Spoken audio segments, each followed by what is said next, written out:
Good afternoon, students. Today I'm going to look at two pieces of writing, both responses to IELTS speaking tasks 2 and 3. You can see the questions and the responses below, and the areas I have highlighted in bold have mistakes. So first of all, can you see what the mistakes are? Can you correct them? Maybe you might like to pause the audio for a while you do this. So moving on, let's look at the first question. Describe a beautiful place to visit in your country. Paragraph 1, line 2. The place, I think this must be place, not palace, is located in the northern part of the city. As you may guess from the name, it is the highest point in the area. Paragraph 2, it is only 40 minutes drive. Actually, that should be, it is only a 40-minute drive. No S on minutes, from the CBD. The phrase after this is repetition, so you should delete it. So it is not too far. That is the same as saying it is only a 40-minute drive. Repetition is not a mistake, of course, but just a bad style, and not using the limited time and words you have effectively. Next sentence, you can also use public transport to get there, but you will have to walk around 10 minutes. On to paragraph 3. Roof of Tehran is a well-known spot because of its unique location and young visitors. You will be able to see the whole city from there. It is more beautiful at night, no S, when lights are blinking. And on to the third line from the end of the paragraph, when it is about to land at night, no S on night. It is also a good place to socialize and make new friends, especially for young people. And the last paragraph is okay. There is some repetition in this answer. If we look at paragraph 3, we have young visitors in the first sentence and also in the last sentence. In the third sentence, it is more beautiful at night when lights are blinking, and also in the following sentence you can see this view from the aeroplane when it is about to land at night. Not a serious problem, but you should try to make the maximum use of the number of words you are allotted for the answer. So better to introduce new detail rather than to go over the same point. This is a fairly good essay, should get around 7+ for IELTS, but it can be substantially improved with more detail. And I'd like to say something about the IELTS task part 2, where you have this main question and then 3 subsidiary questions. Here, where it is, how to get there, what there is to do when you are there. Now, although it is necessary to answer each of these subsidiary questions, you don't have to give a great deal of detail, especially to 1 and 2, where it is and how to get there. You can put that in one sentence.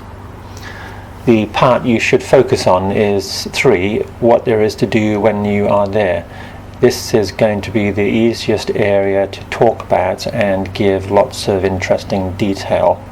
In exams, English exams, for both speaking and writing tests, you should try to keep your answer as simple as possible, but make your English impressive, maybe even complicated.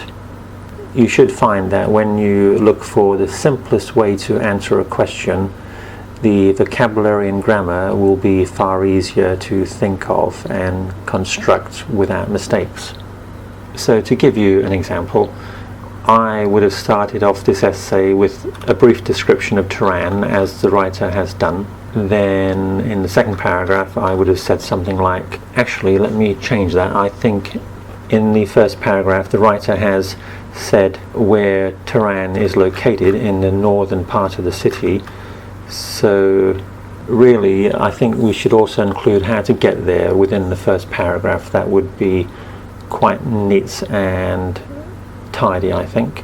So maybe we can say in the penultimate sentence, penultimate, P-N-U-L-T-I-M-A-T-E, the place is located in the northern part of the city, comma, only a 40-minute drive from the CBD. So we now have all the answers essential to the text in the first paragraph. So in the second, third and fourth paragraphs I would give more detail to things to do in the area. So the writer has mentioned coffee shops, so I might begin like this. There are many things to do in this very trendy, youthful area, and the pervasiveness of coffee shops makes makes romantic tete-a-tetes very seductive.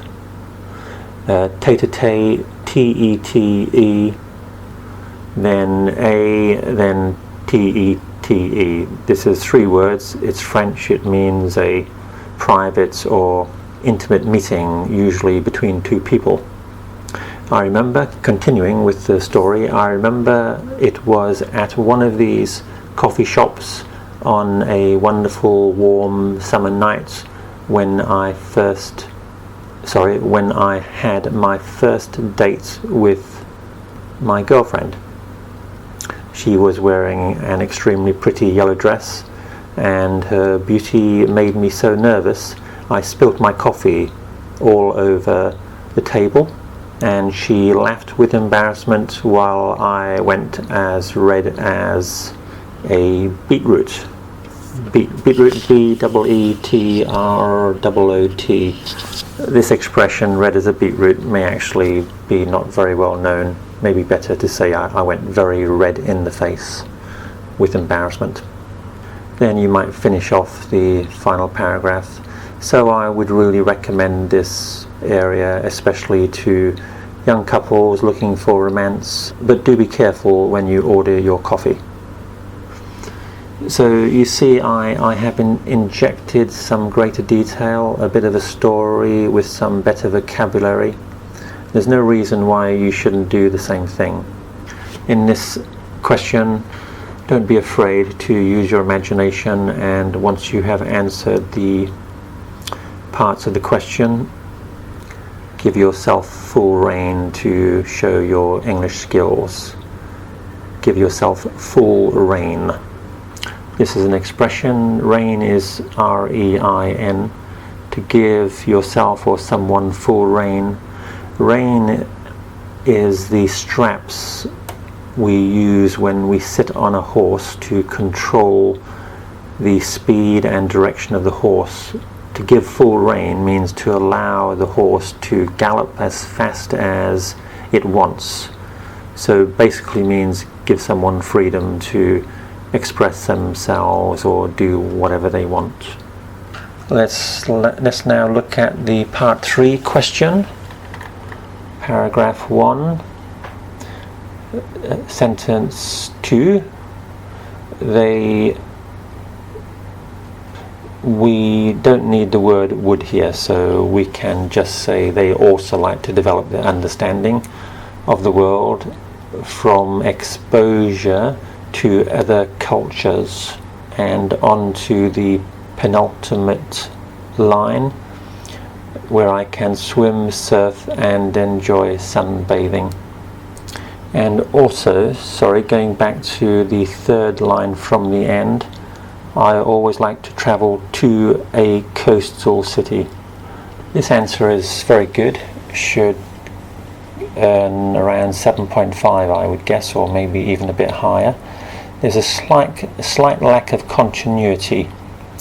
The sentence where I have put the second asterisk beginning with "for example," actually all the sentences after that should be moved to just after the end of the first sentence, "experience new things," where I have put the first asterisk. This is because in the first sentence you mention we have the opportunity to experience new things, and you give an example about surfing and sunbathing, which comes in the last 4 lines. So move the position of those, then the last paragraph becomes, they also like to develop their understanding of the world from exposure to other cultures. In addition, furthermore, people might discover new interests by meeting new people, seeing unusual scenery, etc. There is a little bit of repetition. In line 2 we have experienced new things, and in line 4 we have discovered new interests. There's some similarity there, but fairly minor. As the sentence "in addition people might discover new interests" is now the last sentence, maybe we might change "in addition" to "lastly." Lastly, people might discover new interests, and so on. Okay, very good. Just to emphasize, one of the main points I made in this talk is to keep your answer simple. They're not looking for intellectual giants in an English exam. They're looking for good English, which is better and easier to create if you look for simple answers. So always think, what's the easiest way for me to answer this question? And then think, what's the most interesting kind of English I can use to describe it. Okay, students, thank you for listening. Good luck with your next assignments.